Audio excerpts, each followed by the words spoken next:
Think governments control money? That's only part of the story. Watch this video to uncover the truth. Money isn't just paper. It's a system, a game, and most people were never taught the rules. Let's start with the most important question. Who actually creates money? In the U.S., the central bank, the Federal Reserve, manages the money supply and sets interest rates. But it doesn't stop there. Global institutions like the International Monetary Fund and the World Bank don't just lend money. They influence entire economies. Then come the silent giants. Investment firms like BlackRock and Vanguard Group manage trillions of dollars and hold shares in the biggest companies on Earth. So here's the truth. No single person controls money.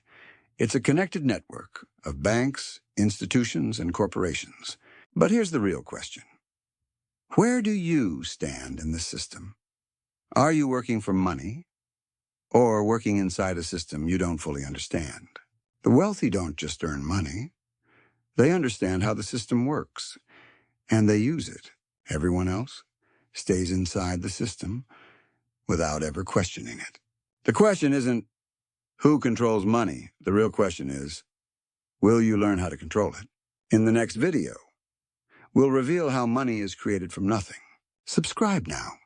The next video might change your financial future.